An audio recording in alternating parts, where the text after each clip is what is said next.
Jesus. Lucas 22, de 1 a 38. Judas concorda em trair Jesus. Eu estou lendo na NVT. A festa dos pães sem fermento, também chamada de Páscoa, se aproximava. Os principais sacerdotes e mestres da lei tramavam a forma de matar Jesus, mas tinham medo da reação do povo. Então Satanás entrou em Judas Iscariotes, um dos 12. E ele foi aos principais sacerdotes, aos capitães da guarda do templo, para combinar a melhor maneira de lhes entregar Jesus. Eles ficaram muito satisfeitos e lhe prometeram dinheiro. Judas acordou e começou a procurar a oportunidade de trair Jesus, para que o prendessem quando as multidões não estivessem por perto. Chegou o dia da festa dos pães sem fermento, quando o cordeiro pascal era sacrificado. Jesus mandou Pedro e João na frente e disse: vão e preparem a refeição da Páscoa, para que comamos juntos. Onde o Senhor quer que a preparemos? Perguntaram. Ele respondeu: logo que vocês entrarem em Jerusalém, um homem carregando uma vasilha de água virá ao seu encontro. Sigam-no. Na casa onde ele entrar, digam ao dono: o mestre pergunta: onde fica o aposento, no qual comerei a refeição da Páscoa com meus discípulos? Ele os levará a uma sala grande no andar superior, que já estará arrumada. Preparem ali a refeição. Eles foram e encontraram tudo como Jesus tinha dito, e ali prepararam a refeição da Páscoa. Quando chegou a hora, Jesus e seus apóstolos tomaram lugar à mesa. Jesus disse: estava ansioso para comer a refeição da Páscoa com vocês antes do meu sofrimento. Pois eu lhes digo agora que não voltaria a comê-la até que ela se cumpra no reino de Deus. E então tomou um cálice de vinho e agradeceu a Deus. Depois disse: tomem isso e partilhem entre vocês, pois não beberei o vinho outra vez, até que venha o reino de Deus. Tomou o pão e agradeceu a Deus. Depois partiu e deu aos seus discípulos, dizendo: este é o meu corpo entregue por vocês. Façam isto em memória de mim. Depois da ceia, Jesus tomou o cálice de vinho e disse: este é o cálice da nova aliança, confirmada com meu sangue, que é derramado como sacrifício por vocês. Mas aqui, partilhando da mesa conosco, está o homem que vai me trair, pois foi determinado que o Filho do Homem deve morrer. Mas que aflição espera aquele que o trair? Os discípulos perguntavam uns aos outros qual deles faria uma coisa dessas. Depois, começaram a discutir entre si qual deles era o mais importante. E Jesus lhes disse: neste mundo, os reis e os grandes homens exercem poder sobre o povo e, no entanto, são chamados de seus benfeitores. Entre vocês, porém, será diferente, que o maior entre vocês ocupe a posição inferior e o líder seja o servo.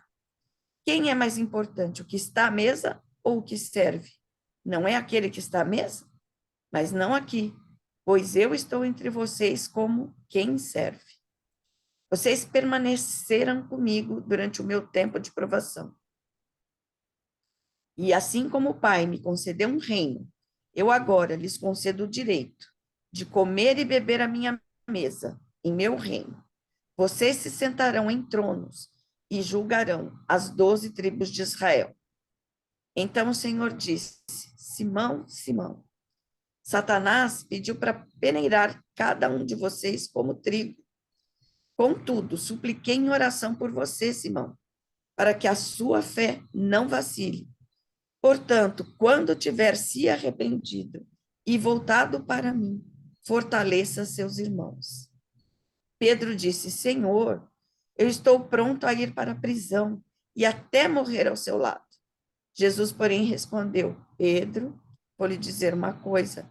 Hoje, antes que o galo cante, você negará 3 vezes que me conhece.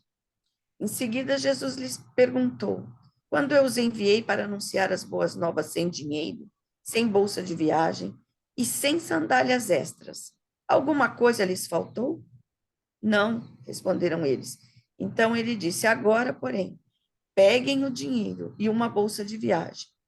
E se não tiverem uma espada, vendam sua capa e comprem uma, pois é necessário que se cumpra esta profecia a meu respeito. Ele foi contado entre os rebeldes. Sim, tudo que os profetas escreveram a meu respeito se cumprirá. Eles responderam: Senhor, temos aqui 2 espadas. É suficiente, disse ele. Uau, que texto, hein?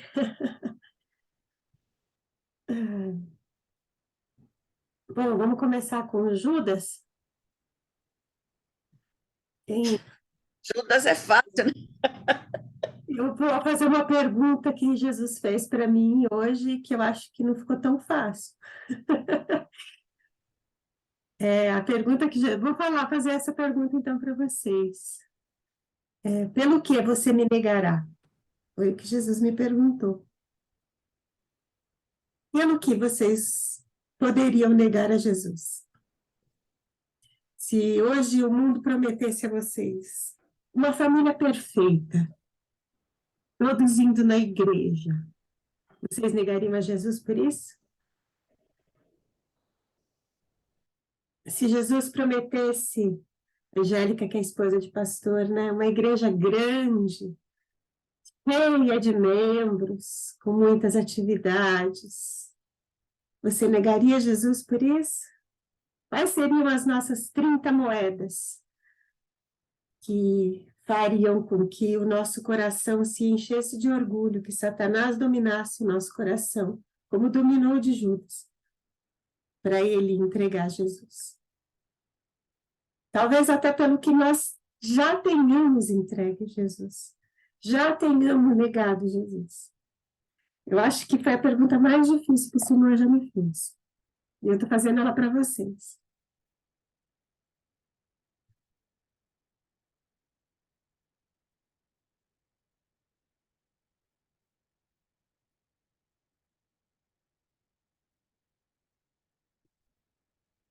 Ficou difícil agora, né? Tá lá de fácil, né? Eu imaginei que difícil era ser Pedro, né?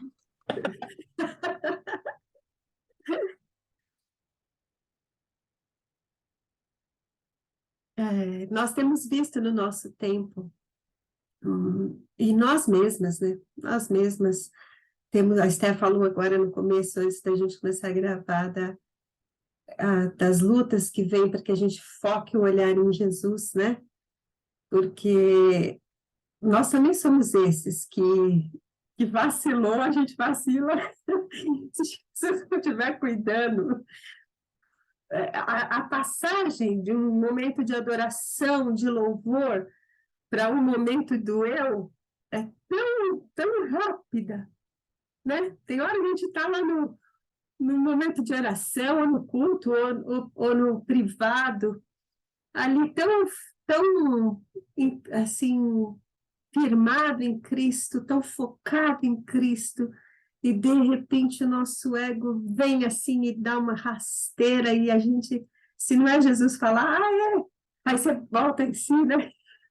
Se não é Jesus falar, olha, gente, quando você se converter, isso fortalece os outros, né? A gente se passa essa rasteira, né? Mas eu estou fazendo mesmo essa pergunta, essa reflexão aí. O que vocês acham? Eu acho que é a questão aí do coração dividido, né? Entre isso mesmo, entre o eu e aquilo que é a vontade de Deus para nós, né? Entre um coração adorador, que é para o qual nós fomos feitos com espaço para adorar só a Deus, mas o nosso coração não adora só a Deus. Então aqui Judas tinha essa adoração, a cobiça, né? Pelo poder financeiro, né? Pelo dinheiro, pela confiança que Jesus vinha para alguma coisa maior E aí ele entregou Jesus e depois Pedro nega Jesus, ou seja, numa mesa de comunhão foi feita uma traição e uma negação, quer dizer, duas traições, né? E corações ali em dúvida, né? Corações ali partidos. Será que isso é verdade? Que ele vai, mas ele vai voltar, né? Então, eu acho que isso acontece com a gente, né? E a gente tem que realmente estar se policiando nessa época do ano, né? Que é o final do ano, como a Esther falou, do cansaço, né? Cada uma teve o seu ano, o seu cansaço, e a gente acaba que pensa assim, que acabe logo, porque foi um ano muito difícil, né? Mas não, nós temos que pensar que nós temos que ter um coração adorador diariamente, né? Para que o nosso coração não se divida, não se torne idólatra, porque a idolatria não é a imagem, não é o que a gente pensa lá, idólatra, porque idolatra o santo. Não, a idolatria ela é diária na nossa vida, se nós tivermos um coração dividido. Né? Como você falou, eu posso colocar qualquer coisa, até a igreja, até a família, pode ocupar um lugar e dividir o meu coração. Né? Então, aqui a gente vê que Judas já não era nem dividido, Judas já era tomado, né? Porque aqui fala Satanás já tinha tomado, né? A gente, né, ainda busca essa conversão diária, né? Diariamente a gente busca essa conversão, né? Para voltar para os caminhos do Senhor e para voltar para aquilo que Ele tem para nós. Graças a Deus, eu acho que a gente tem esse momento, né? Que o Espírito Santo nos fala, olha, não é bem por aí, né? Mas é uma reflexão tremenda. O que você falou aí é interessante, né? Eu acho o versículo 3 fala assim: entrou em Judas Iscariotes, né? Satanás entrou em Judas Iscariotes, um dos 12. O destaque de Lucas, né? Um dos 12. Quer dizer, não é alguém que está distante de Jesus, né? Esse coração dividido entre o poder humano, entre a autoridade humana, entre o destaque humano, entre o ser reconhecido pelo humano, também tem a ver com o que a gente estava falando antes, aqui, a questão da minha identidade, né? Será que a minha identidade está em eu ser mãe, em ser a mãe perfeita? Será que a minha identidade está em ser a filha perfeita? A líder religiosa ou a serva religiosa perfeita, né? Na minha vida profissional, onde está essa minha identidade que me faz vender Jesus, que me faz trair Jesus, né? Porque se não estiver nele, é traição. Parece que Judas vendeu por moeda, algo tão banal, né? Mas Judas não vendeu por moeda, Judas vendeu por poder, por saber quem ele é. Judas estava perdido também. E Jesus até fala, né? Fala, puxa, é necessário que venha, mas que triste, né? Que triste é para aquele que trai, que triste é, que peso é, que sofrimento é para esse que me trai, né? E Jesus não está falando aqui de um castigo de fogo que cai do céu e vai ser, não. Aquele que trai a Jesus, ele entra num alto castigo muito dolorido. Foi Judas que tirou a própria vida, não foi outra pessoa. Ele entra numa angústia, né? Porque tudo isso essas 30 moedas, qualquer que sejam as nossas 30 moedas, elas são vãs, elas são areias que passam, porque a rocha é só uma, é só Cristo, né? Então, achar a minha identidade em Cristo é fundamental para que depois eu possa apaziguar meus irmãos, apacentar ali as ovelhas, como ele fala para Pedro, né? Mais alguma coisa aí sobre Judas? Você sabe que eu vi que tanto era poder, né, o que tomou o coração de Judas, e aí o dinheiro poderia, uma das representações de poder, né, que quem tem mais poder do que quem não tem, mas tanto ele quanto os principais sacerdotes, os capitães da guarda do templo, queriam entregar Jesus, queriam mas em segredo, sem obter o julgamento do povo. Todos eles queriam fazer isso sem que as multidões estivessem por perto e porque tinham medo da reação do povo. Então, é engraçado isso, né? Às vezes a gente também tem essa, ó, se ninguém perceber, ok, eu fazer essa pequena traição, né? Nesse momento eu estou colocando outro Deus na minha vida que não estou me submetendo a Deus, né? Estou o traindo por alguma coisa ou por alguém, ou, né? Ou por alguma situação, mas se não tem ninguém vendo, eu vou fazer o possível para ninguém ver, porque eu não quero sofrer o julgamento dos outros. Então, mais importa o julgamento dos outros do que o que você está fazendo, e depois isso resulta em morte, né? Foi o que Judas fez, deu cabo da própria vida, porque não foi possível suportar o que ele fez.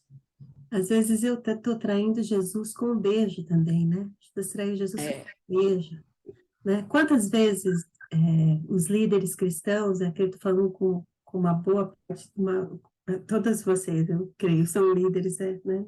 De alguma grupo, alguma coisa, se seduz com o poder, gente, é até ridículo falar isso, mas com o poder que tem para algumas coisas, e trai a Jesus com um beijo, né? Beijando Jesus aos pés de Jesus, e está traindo, né?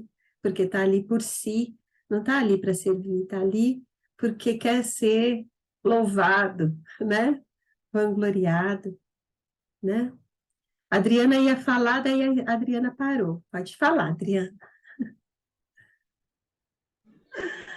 Bom dia, meninas, tudo bem? Tia Adri. Na escola bíblica, nós estamos estudando sobre a carta de Filipenses, né? A carta do contentamento. Eu acho que o que nos leva a trair é justamente a gente querer preencher, né? A gente nunca está contente com nada. É que nem quando a gente viu o capítulo anterior, a oferta da viúva, né? A gente, como diz o ditado, ninguém quer ficar por baixo, né? Todo mundo quer ficar por cima, o tempo todo, né? Então, eu acho que nós, né, traímos muitas vezes na busca desse contentamento, né?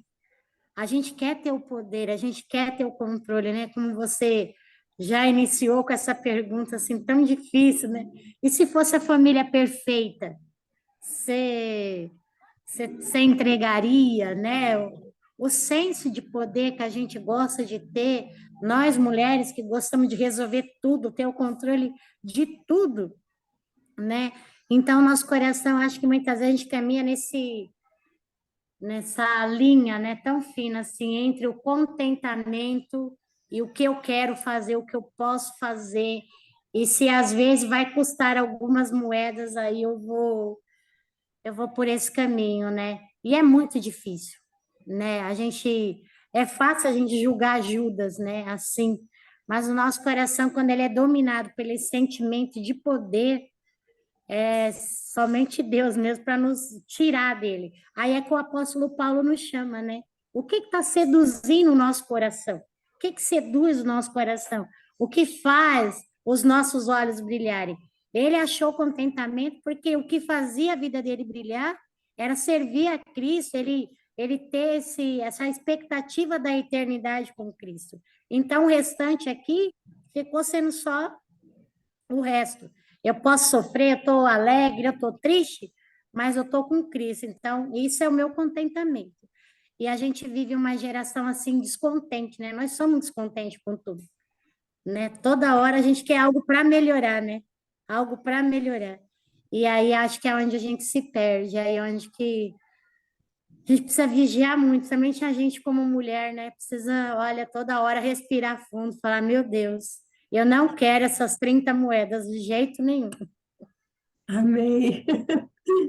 Você falou, eu acho engraçado que todo mundo gosta muito do Filipenses, do tudo posso naquele que me fortalece, mas esquece do versículo anterior, gosta do 13, né? Não gosta do 12, né? Que o anterior é sem passar fome, sem passar frio, sem ter, sem não ter, né? O tudo posso é só o desfecho, né? Mas a gente gosta é do tudo posso.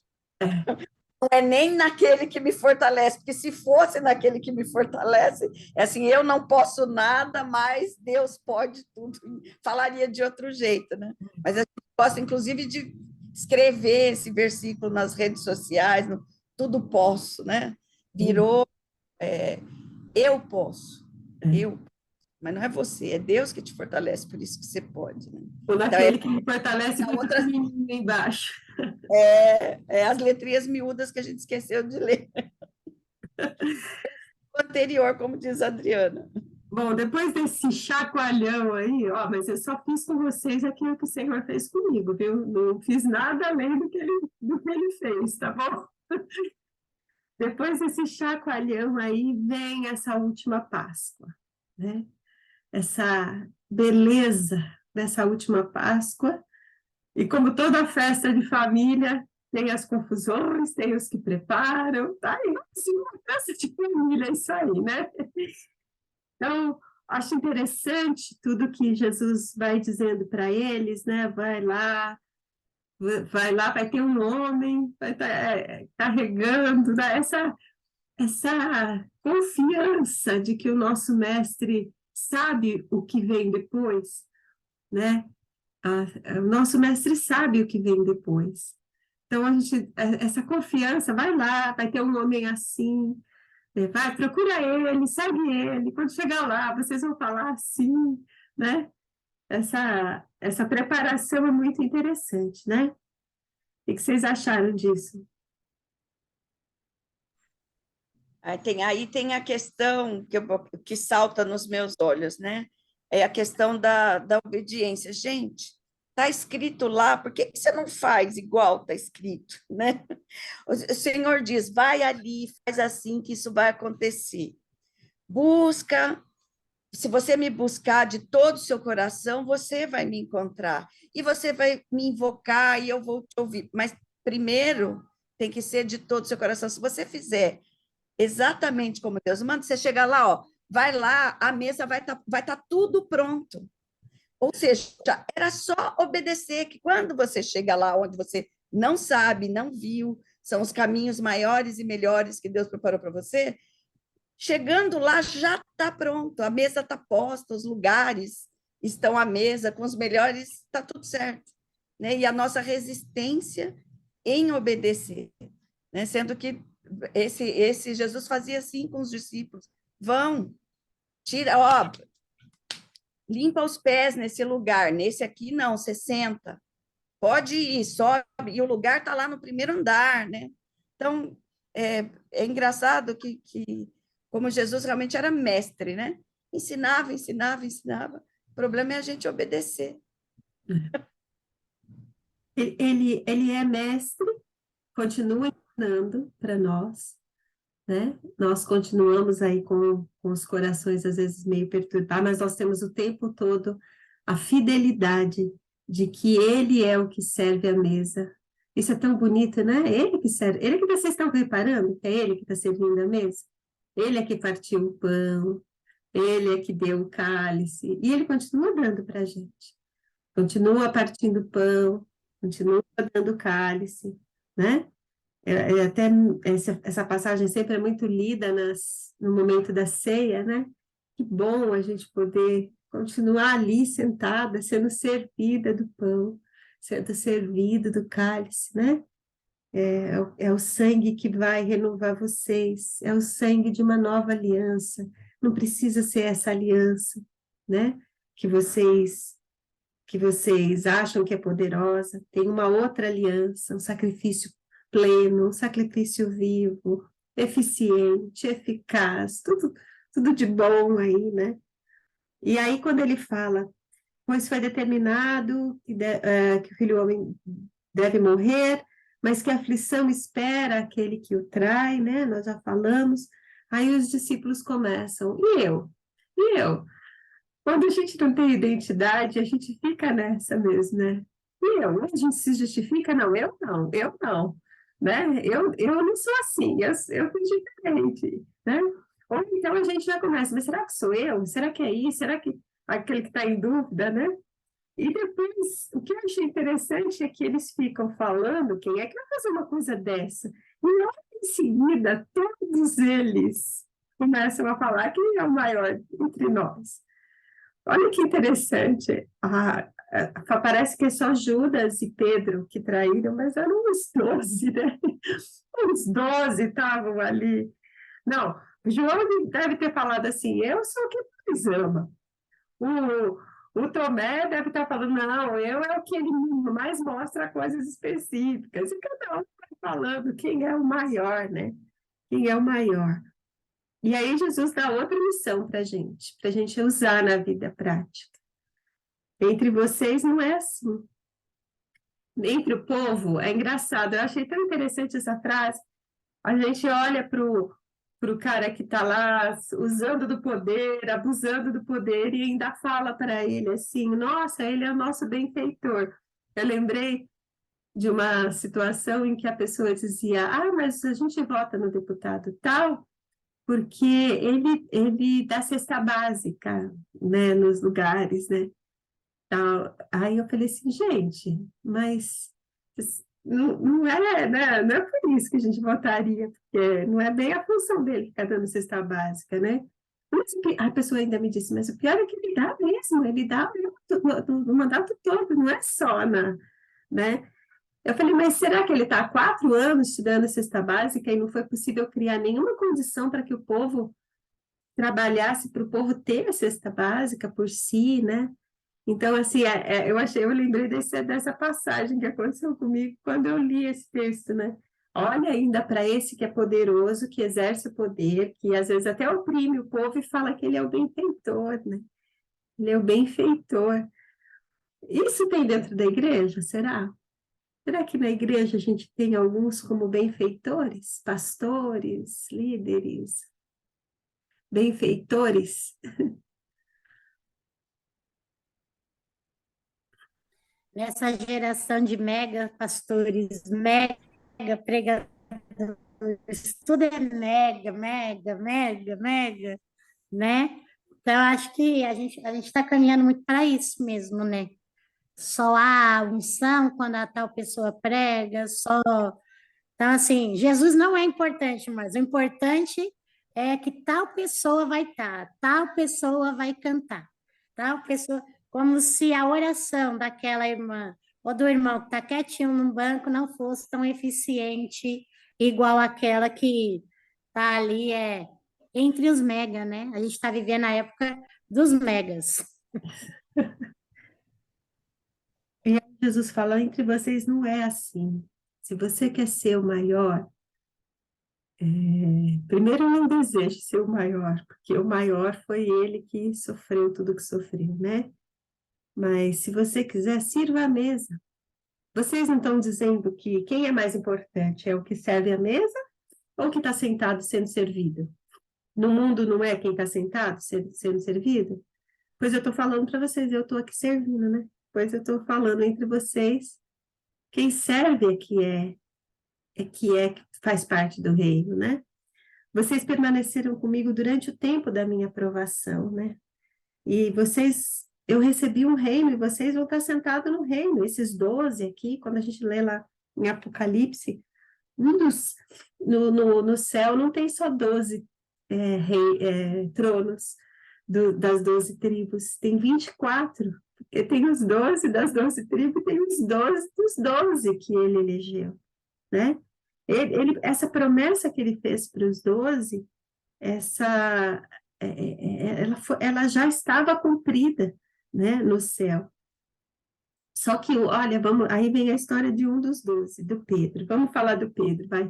O Pedro, todo mundo gosta de falar um pouco do Pedro. Quem é que se acha meio parecido com Pedro?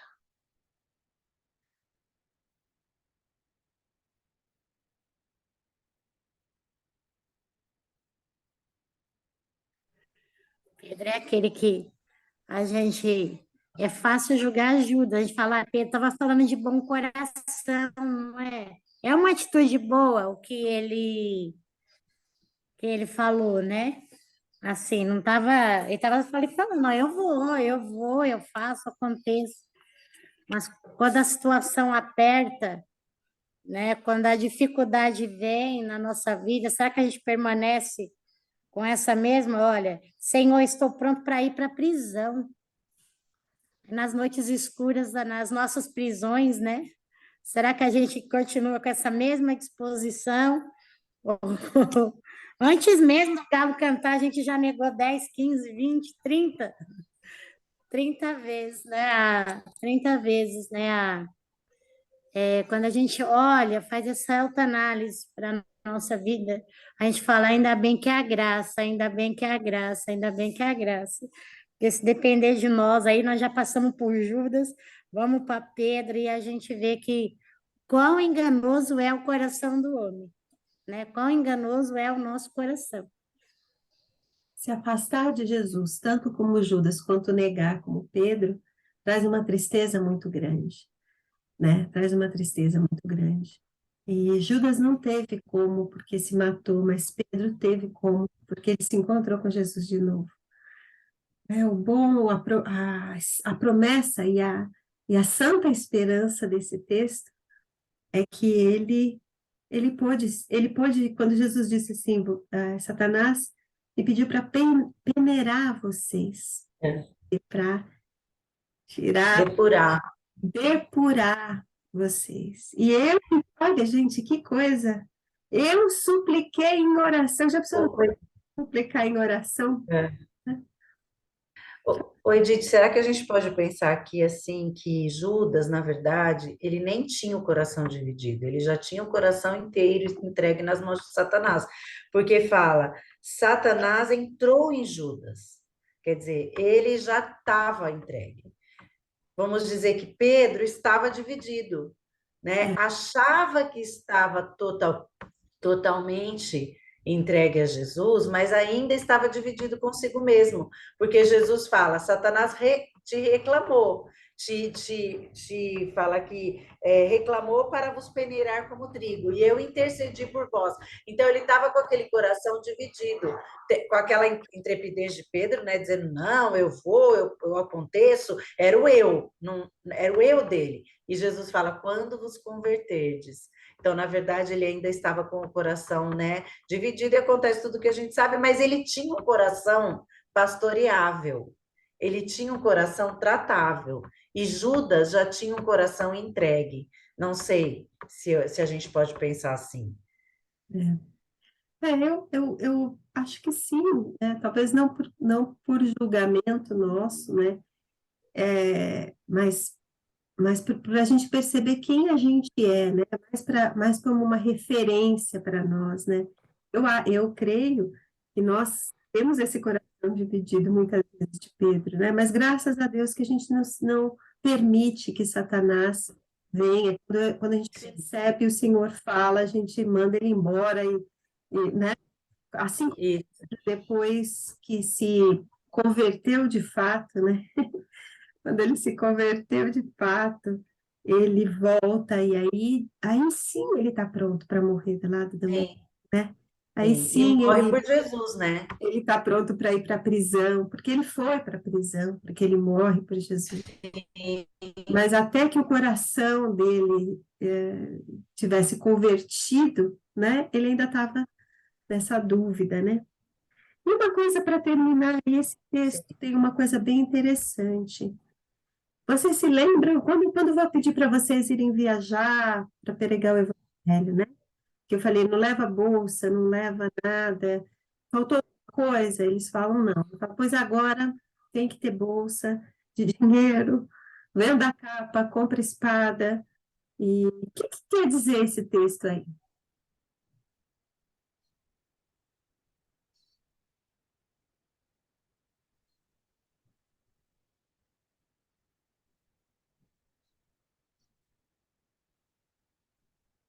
E aí eles ainda falam, temos duas espadas. E Jesus fala, é o suficiente. O que quer dizer esse texto aí?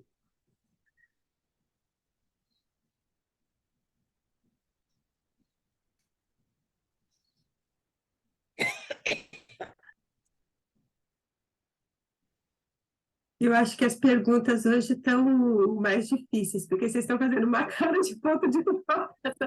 Sabe aquele do computador load, quando começa assim? Só que nós estamos acabando, gente. Vocês já estão formando em Lucas. Ó, até no comentário aqui do Hernando Dias Lopes, ele diz o seguinte, ó, o confronto inevitável, a batalha sombra da cruz, capítulo 22, 35 a 38, ele vai falar, é um dos textos mais difíceis de interpretar, essa passagem aí. Bom, eu vou dar para vocês uma interpretação, mas aí vocês veem a de vocês também, né? A minha interpretação é para pregar o evangelho, para anunciar o reino, tudo está preparado. Mas para que cumpram as promessas, todas as profecias e as promessas nesse mundo, a gente tem que ter as coisas desse mundo. Jesus teria que ser preso como rebelde. Que tipo de rebelde não tem nenhuma espada? Que tipo de rebelde não tem nenhuma bolsa de dinheiro? Para que ele fosse preso como rebelde, era preciso ter uma espada, era preciso ter uma bolsa de dinheiro. Então, ele fala, então agora é hora de vocês prepararem isso, né? Mas não para ir pregar o evangelho, não para anunciar o reino. Nessa questão, tudo está preparado. Mas para cumprir as coisas desse mundo, por exemplo, vamos lá, para a gente poder morar nesse mundo, a gente escreve no CPF, a gente se oferece para o trabalho, a gente, né, a gente compra uma propriedade, a gente passa a escritura, a gente providencia as coisas necessárias para que a gente possa viver aqui, né? Mas isso não tem nada a ver com o reino, tem a ver com cumprir os propósitos aqui. O reino é ir sem espada, é ir sem... Porque lá está tudo preparado, né? Então, nesse momento, ele precisava ser preso como rebelde, né? Até alguns chamam ele de Zelote, né? Zelote era uma tribo uma tribo não, um grupo, né, rebelde que contra o governo, dentre os 12 tinha Simão o Zelote, que era um Zelote que se converteu. Tinha de tudo, né, entre esses 12, né? E aqui, para se cumprir essa profecia de que Jesus precisaria ser contado como rebelde, precisaria ser preso, e quase Jesus está preparando a prova para o inimigo condená-lo. Isso. Está preparando, sabe? Você está deixando as digitais, que vai me prender, então vou deixar as digitais, está preparando a prova para que ele pudesse, para que não houvesse dúvida,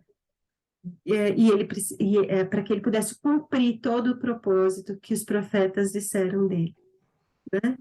Então, eu já vi muita gente falando que depois que Jesus morreu ia ter que lutar, usando esse texto, falando que ia ter que lutar, que ia ter que se preparar, ia ter que se resguardar, ter espada. Eu já ouvi muita gente falando desse texto assim, mas não é o que esse texto está dizendo, né? O que esse texto está dizendo é que a luta, primeiro, a nossa luta do reino já está tudo lutado. Contra Satanás, está tudo lutado. A gente está lendo Apocalipse, e em Apocalipse a gente vê que Satanás já está condenado, gente, ele só está no tempo dele, por isso que está furioso, né? Ele está, sabe o fim, já tem o fim, né? Então, agora, nesse mundo aqui, a gente tem que se precaver, a gente tem que fazer aquilo que é necessário para que as coisas se cumpram, né? Jesus estava fazendo tudo que era necessário para que se cumprisse sobre ele a promessa. Ser contado entre... Isaías que fala isso, né? Foi contado entre os rebeldes, entre os malfeitores, né? Ele foi contado. E ele precisava ter uma espada. Vocês já viram um malfeitor sem arma? Precisava ter. Por isso que Pedro fala, nós já temos duas. Ele fala, é o suficiente. Você mais que duas, não estou contando o exército. Né? Só estamos querendo dar as provas suficientes para o inimigo achar que ele cumpriu E, na verdade, não é isso. O que vocês acham dessa interpretação? Podem questionar, podem contestar.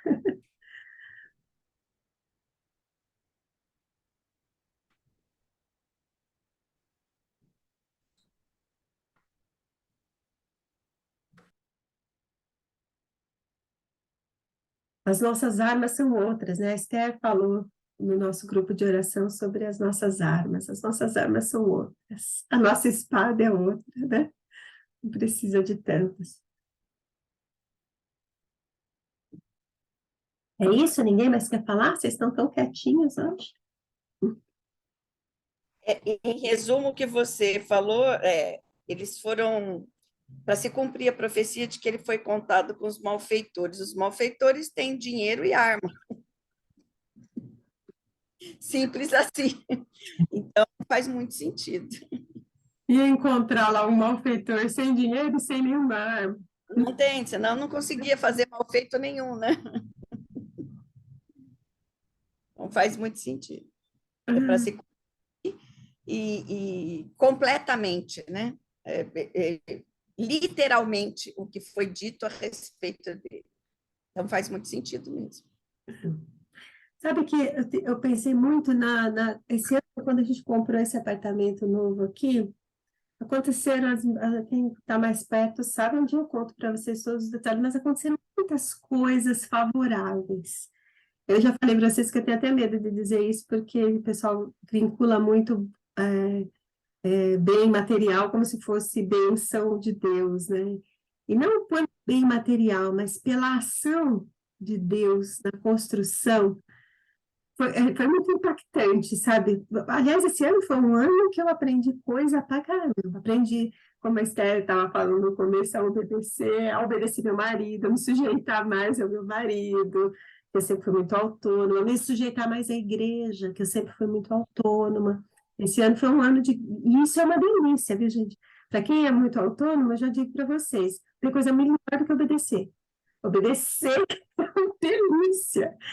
E nós recebemos, não pela limitação, mas pelo processo de aprendizado de Jesus.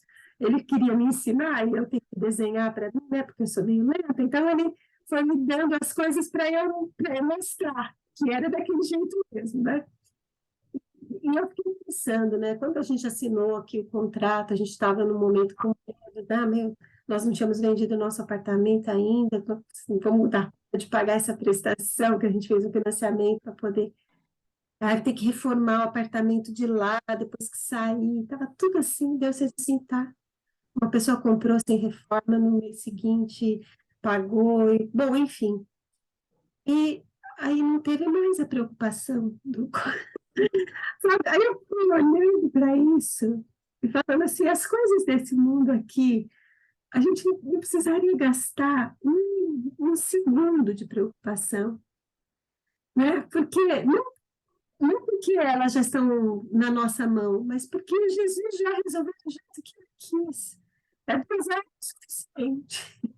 Para o propósito desse apartamento que você e o Alexandre vivam num lugar mais fácil, então está suficiente. Né? Não precisa ser um apartamento lá, uma coisa, mas também é esse aqui, tá bom, pronto, é suficiente. Né? Tem a ver com o que a Adriana disse também, né? com a satisfação, com a outra palavra, Adriana, olhar para as coisas com. Você usou outra palavra, não foi satisfação, né? Contentamento. Contentamento. Contentamento. Isso, olhar para as coisas com contentamento, ver, olha, eu quero fazer isso, o Senhor fala, não é hora, não faça, eu ficar contente com esse não faça do Senhor. Ou eu já estava há anos querendo trocar de apartamento e não trocamos. Agora é hora. Ai, Senhor, eu e o Alexandre fizemos até como Gideão, precisamos de uma confirmação. Ele confirmou. Assim, o tempo de Deus, o propósito de Deus, esteja na calma, né? É o suficiente. Eu acho que esse final aí foi esse. Beleza?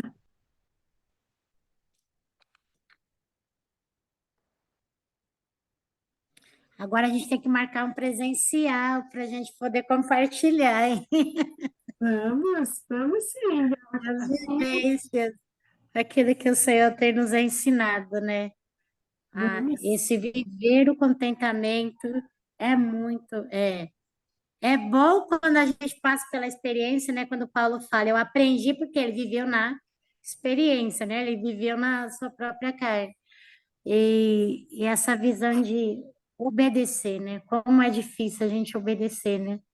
Porque a nossa. E é muito bom que nem você falou, essa experiência, né? Quando a gente passa, fala assim, poxa, eu tinha essa visão, então quer dizer que Deus tem a visão melhor, então é melhor eu obedecer sempre, né? Porque a nossa visão era aquele outro, mas Deus encaminhou de maneira esse daqui, né? Então esse ouvir de Deus, né? Esse obedecer.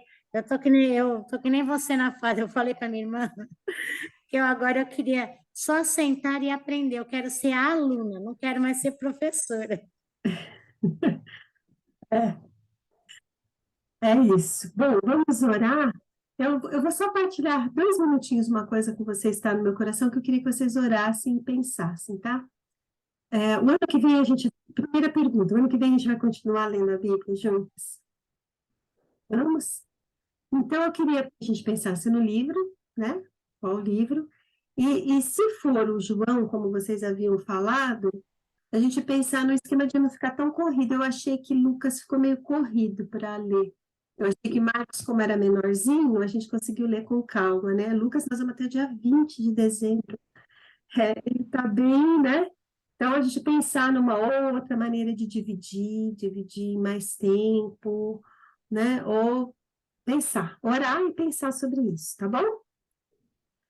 Então, quem vai orar hoje? A Heloísa pode orar Gente, hoje? Oi, pode só falar. pedir oração pelo meu pai, né? Ele vai fazer 95 anos. Ele teve um princípio de infarto, mas agora não, o médico falou que não vai ter como operar, né? Ele vai vir, ele está internado desde sábado, está consciente, está bem, sentindo só o cansaço mesmo, né? Do próprio coração. Que Deus esteja abençoando ele. Ele estava programando uma festa esse final de semana para o aniversário dele. Eu estou pedindo a Deus que Deus nos dê essa graça da gente conseguir comemorar o aniversário dele aí de 95 anos e que Deus fortalece um pouquinho mais esse coração dele aí, tá bom? Tá bom.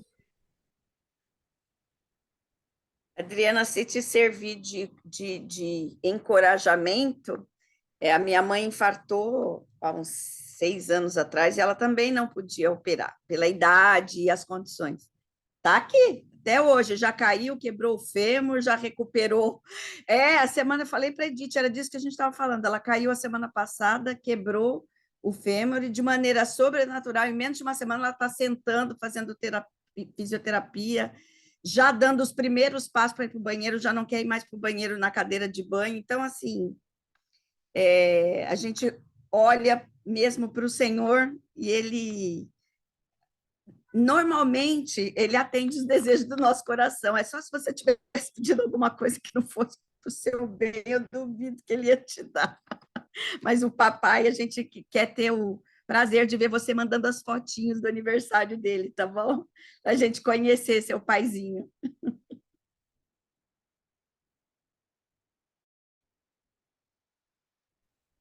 Pode orar, Elo.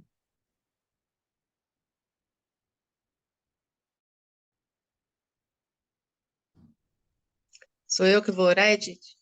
Tá bom. Tá falhando o som. Senhor, queremos te agradecer mais uma vez por esse tempo que o Senhor permitiu que estivéssemos juntas aqui. Queremos te agradecer porque sempre que a gente para e que a gente olha para o Senhor, a gente sai diferente, Senhor.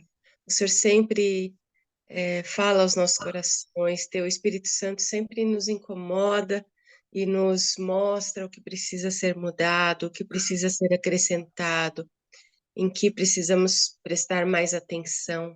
E nós queremos nessa manhã te louvar, porque hoje não foi diferente, Senhor. Queremos te agradecer porque reparamos o seu caráter mais uma vez. Um Jesus que prepara todas as coisas para a gente, um Jesus que responde quando a gente pergunta, um Jesus que revela, um Jesus que nos prepara para o que vem pela frente, um Jesus que faz o que prega, que fala que é para a gente servir e que serve, Senhor. Um Jesus que trata pessoalmente cada um de nós, assim como fez com Pedro. Ele atende aos nossos pedidos e ele é um Jesus que obedece, que fala para a gente obedecer, mas que obedece, Senhor. Te agradecemos porque o Senhor se revelou a nós mais uma vez nessa manhã e queremos pedir, Senhor, que o Senhor abençoe os nossos corações para que eles sejam um coração que não seja dividido, Senhor.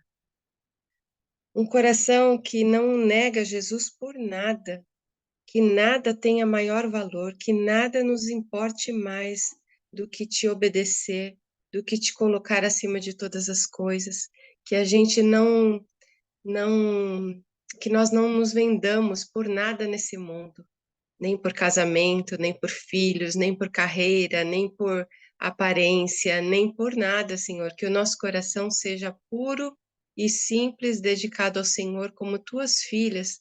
Queremos pedir que o Senhor tenha misericórdia de nós e nos mostre por que nós poderíamos nos vender e que isso continue nos incomodando, que o Senhor continue falando aos nossos corações de maneira que a gente possa estar diante do Senhor de uma maneira que te agrade, Senhor.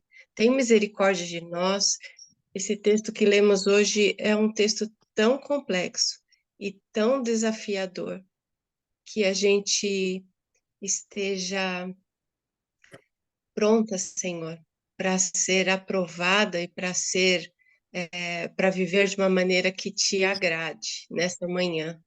É o que nós te pedimos. Pedimos, Senhor, pelo pai da Adriana, Senhor, que está internado agora.